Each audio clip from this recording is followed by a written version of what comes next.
itu, sekarang sudah mendengar penjelasan dari semua desainer, tentu teman-teman sudah memiliki bayangan. Wah, ini ahlinya di bidang apa dan lain-lainnya. Sekarang saya akan memberikan kesempatan untuk masing-masing ketua kelompok untuk dapat menanyakan apapun kepada para desainer. Saya akan mulai dari ketua kelompok timnya Mbak Helga untuk bisa menanyakan selama 5 menit. Silakan. Aku mau tahu style desain yang nggak disukain atau kalian ngerasa itu nggak kalian banget. Itu apa? Contohnya kayak desain kaos metal mungkin. Boleh? Kalau saya yang benar-benar misalnya wajah orang benar-benar kayak foto ditempel gitu. Maksudnya foto gitu, kotak gitu. Image tinggal ditempel gitu aja, terus nggak ada kontennya, nggak ada informasinya, itu yang nggak saya suka. Mas Bima? Desain bajakan. Desain bajakan? Ya. Oke, menarik. Ketua kelompok tim Mbak Ines, silakan. Oke, terima kasih Mas Andro atas kesempatannya. Perkenalkan Mas, saya RD Pratama Mas dari tim Mbak Ines. Mungkin saya bertanya kepada Mas Oni.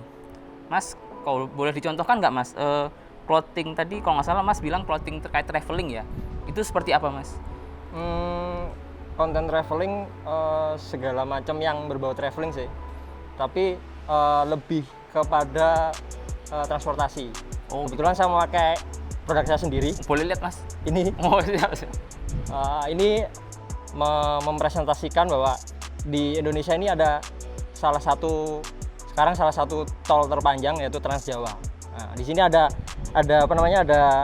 keterangannya mulai dari Merak sampai Banyuwangi segala macam. Nah, itu tujuannya juga mengajak orang-orang itu biar ayolah naik transportasi umum gitu daripada mobil pribadi.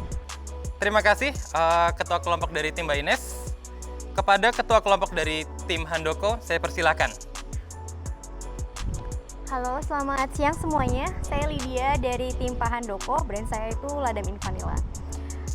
Mungkin ini pertanyaannya applicable untuk semuanya karena saya ingin tahu untuk lebih detail masing-masing itu style desainnya itu yang paling disukai itu seperti apa. Dari Mas Akbar dulu mungkin. Kebetulan ada dua style. Yang pertama adalah minimalis, jadi modern minimalis. Yang kedua sifatnya yang ilustratif, jadi modelnya seperti ilustrasi urban. Mas Oni? Kalau saya lebih ke minimalis desain juga, ke line art gitu. Terus untuk komposisinya biasanya lebih ke model badge design. Untuk Mas Bima? Kebetulan karena sekali lagi basic saya bukan ilustrator, desain yang saya kuasai adalah yang simple-simple, tapi tetap cantik atau tetap garang, tetap bisa mengesankan pesan yang akan disampaikan. Oke, terima kasih. Untuk Mas Nova? Kebetulan saya suka dengan karakter style ilustrasi, ala-ala komik-komik gitu. Tapi saya juga kadang kalau dari klien permintaan seperti minimalis itu saya juga menguasai. Untuk ketua kelompok dari tim Mas Aryo, silakan. Oke, pertanyaan nomor 1 Mas. Saya Robi ya dari tim Mas Aryo. Untuk semua, pernah ke Borobudur? Yang udah pernah angkat tangan. Kapan? Terakhir. Kapan terakhir ke Borobudur? TK. SD. Oke. 10 tahun lalu mungkin. 10 tahun lalu. SD mungkin. SD mungkin. Masnya? Saya masih TK. Mas Bima TK? TK, oke. Kalau misalnya kita tanya apa yang terlintas dari pikiran Mas ketika saya sebut kata-kata Borobudur? Candi terbesar Candi Hindu-Buddha terbesar sedunia mungkin. Pernah menjadi salah satu keajaiban dunia. Keajaiban dunia, oke. Gede banget Mas. Apa? Gede banget. Gede banget, oke. Mandala, stupa, terus sakti, itu mungkin cakra. Gitu ya? Oke, siap. Oke. Saya pikir sudah cukup. Nanti mudah-mudahan ada yang cocok nih sama kita nih. Thank you ya. Sudah ya? Oke. Kalau gitu sekarang teman-teman ingat tadi ada dibagikan form pemesanan. Saya minta teman-teman menuliskan desainer bagi masing-masing kelompok di form pemesanan tadi. Waktunya saya berikan 1 menit. Ya, dipikirkan dulu matang-matang. Kalau udah dituliskan, setelah 1 menit kumpulkan kepada saya. Dimulai dari sekarang. Silakan.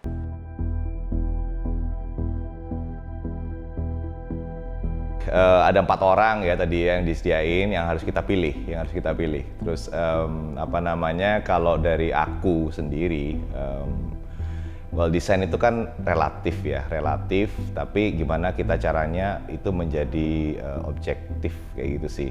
Nah makanya pertama yang aku mau tahu itu adalah seberapa jauh sih mereka itu mengenal dengan challenge-nya itu Borobudur itu sendiri. Sebenarnya dari sana awalnya mau tahu sih kira-kira apa sih yang di kepala mereka, pikiran mereka ya kalau misalnya ini ada kata Borobudur kayak gitu. Terus kapan ke Borobudur kayak gitu untuk kasih gambaran ke aku kira-kira dia ini seberapa jauh kedekatannya dengan Borobudur itu, kedekatannya. 5, 4, 3, 2, 1. Baik, silakan dikumpulkan. Siap. Oke, terima kasih. Siap. Ini, terima kasih. Saya ambil ya. Masing-masing sudah memilih untuk desainer yang paling cocok dengan timnya masing-masing. Ya, tetapi ada beberapa nih yang menarik. Saya akan umumkan dulu yang paling sudah pasti dapat ya. Untuk tim Aryo yang meminta desainernya Akbar sudah cocok ya. Jadi setelah ini sudah match Mas Akbar, nanti bisa langsung dengan tim Aryo. Oke. Timnya Mbak Ines nanti dengan desainer Oni. Oke, jadi kita punya 2 tim nih yang sama-sama keduanya milih Mas Bima. Ya, sekarang kita akan melakukan bidding untuk menentukan siapa yang kira-kira akan cocok untuk bekerja sama dengan Mas Bima.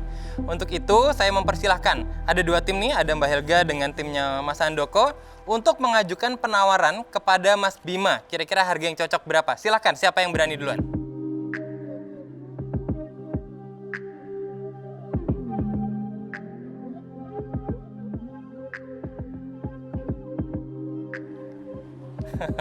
Ya, silakan. Monggo, timnya Mbak Helga. 1,7. 1,7. Oke. Ada yang berani lebih tinggi? Enough. 1,71. 1,72. 1,73. Oke, terjual ke timnya Mbak Helga. Tentunya kalau misalnya aku di posisi kedua tim yang dengan memilih desainer yang sama, itu juga distraction ya. Artinya yang aku pilih sudah dipilih orang katakanlah gitu. Cuman kalau aku lihat sih apapun kondisi kita harus siap sih dengan segala macam perubahan-perubahan itu. Di sini karena Mas Bima akan berjodoh dengan timnya Mbak Helga, maka untuk itu timnya Mas Handoko nanti akan mendapatkan desainernya adalah Mas Nova.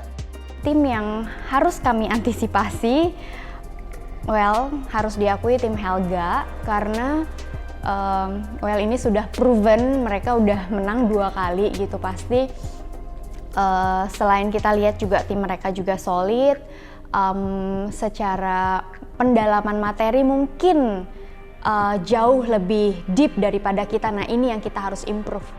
Untuk itu sekarang monggo bisa ketemu dengan desainer masing-masing dan langsung menuju ke tempat pengambilan kaos. Silakan.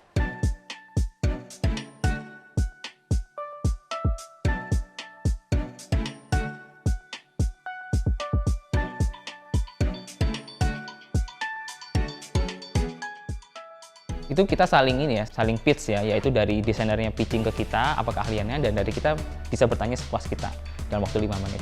Dan di situ saya lihat Mas Oni dibanding desainer lainnya ini sangat pede. Dia percaya diri, datang dengan semangat, mungkin sedikit berbeda dengan desainer lainnya yang memasang wajah agak tegang.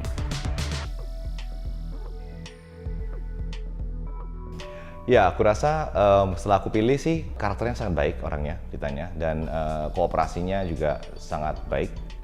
Terus mungkin usianya masih muda ya. Memang sengaja aku pilih usia yang muda karena aku tahu timku dan aku cari yang paling muda karena hopefully it will be easier to cooperate ya dengan tim ya, kayak gitu sih. Karena setelah itu kan yang untuk desain kan aku bagi sama tim yang lain karena aku lebih bahas masalah bisnis sama si Mbak Anissa katakanlah itu. Terus yang untuk masalah desain lebih ke Mas Ilham dan Mas Imul dan Afim, itu aja sih. Aku tadi sama Kalidia bertarung merebutkan Mas Bima. Kalidia. Terus sisanya cuma tadi Mas Nova. Nah, tapi bentar dulu. Bidding. Serius, bidding. Terus kan aku berpikir gimana, aduh soalnya kalau aku nawar di 1650 kali dia pasti naikin harga lagi. Aku udah berpikir kayak gitu kan. Akhirnya aku ambil 1,7. Oke, jadi untuk pembagian tim untuk tantangan kali ini, Mas Adam ini saya tempatkan sebagai advisor lah. Dia yang memberikan guidelines, apa nih yang harus kita lakukan, step-stepnya bagaimana, dan poin-poinnya apa. Karena mengingat beliau atau Mas Adam sudah ahli lah di bidang fashion, dan itu terbukti. Jadi Mas Adam memberikan kami guidelines-nya, apa yang perlu kita tentukan. Mas Rengkuh menerjemahkan ide desainnya kepada Mas Oni sebagai desainer, karena mengingat Mas Rengkuh memiliki desain latar belakang desain produksi. Sementara Flow ini melakukan riset ya, terutama kita buat kuesioner untuk disebarkan kepada masyarakat untuk memvalidasi asumsi-asumsi kita terkait produk ini. Dan tugas saya adalah memastikan seluruh tugasnya berjalan dengan lancar. Dan kalau ada bahasan-bahasan tertentu yang keluar jalur, saya bertugas untuk memastikan itu kembali lagi ke tugas aslinya, yaitu sebagai tugas membuat launching produk. Dan itu pun terjadi diskusi yang cukup hangat ya antara saya, Mas Adam, Mas Rengkuh, dan Mbak Flo. Jadi kalau menurut saya dari challenge ini kayak kita harus ngambil key message-nya. Jadi key message-nya tuh apa dari challenge ini? Jadi poin-poin apa yang diminta atau yang ada di situ tuh apa? Nah, dari key message ini kita coba kasih kita mencoba oke, kalau key message-nya ini berarti kita harus begini, untuk mencapai kesempurnaan. Jadi untuk mencapai 10 itu cukup berat, tapi kita akan coba.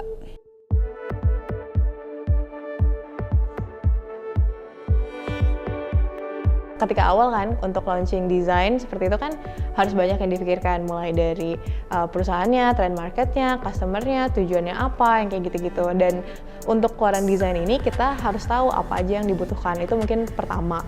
Terus yang berikutnya adalah karena ini konsep, maksudnya setiap orang kan beda-beda pemikirannya. Jadi untuk menyatukan itu juga perlu diskusi gitu kan. Jadi mungkin itu yang kedua. Dan yang ketiga, ketika dari tim sendiri sudah punya konsep, untuk sampai jadi ilustrasi atau misalnya desain yang sampai jadi kan kita tadi dibantu oleh ilustratornya. Itu untuk mentranslasikan itu juga sebuah challenge juga gitu. Jadi itu sih mungkin dari setiap prosesnya ada challenge-nya masing-masing.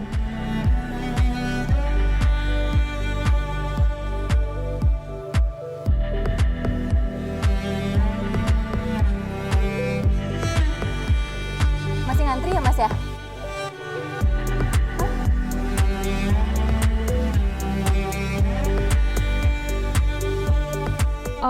Harapannya semoga kita bisa come up with a great content idea, sehingga bisa message-nya itu tuh bisa sampai dan bisa memuaskan Dagadu dan customers-nya.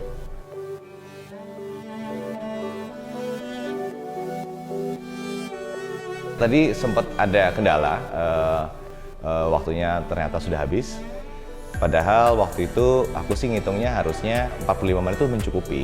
Ternyata waktu nyampe di sana, aku kelupaan bawa surat pemesanan, booking order atau apa itu formnya. Terus aku mesti balik, dan itu takes about 5 minutes, 5 menit lah kira-kira. Terus dan ternyata di sana udah ada antrian. Jadi dan ternyata prosesnya juga panjang di sana untuk nungguin cetak selesai. Operatornya cuma satu, dan untuk mencetak kaos itu nggak cuma sekedar kayak ngeprint di komputer pakai kertas gitu ya, enggak. Ternyata ada beberapa proses melalui proses lain.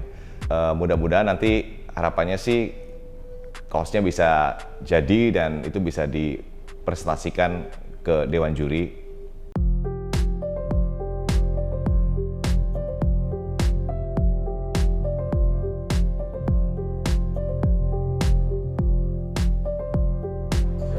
Makasih.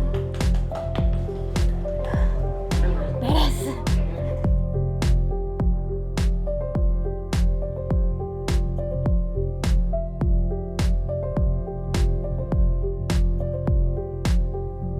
Jadi meskipun dengan ada rintangan ya, baik itu dari keterbatasan dana ataupun waktu, kita bisa melalui itu. Target kita tercapai, yaitu mendesain 2 desain baju plus mencetaknya, keduanya seperti itu. Dan itu tidak dicapai oleh tim lain.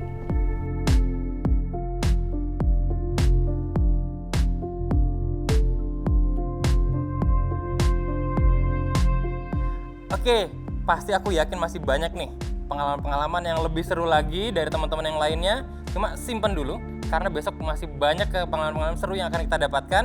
Jadi siapin diri kita, jaga kesehatan supaya bisa terus sampai terakhir dengan lancar semuanya ya. Oke, dengan seperti ini maka semua kegiatan di Jogjatorium ini challenge-nya saya nyatakan sudah selesai. Sampai ketemu di challenge berikutnya. Challengers! DSC ke-11? Siap ingin berbakar. Oke, tepuk tangan. Sampai ketemu lagi.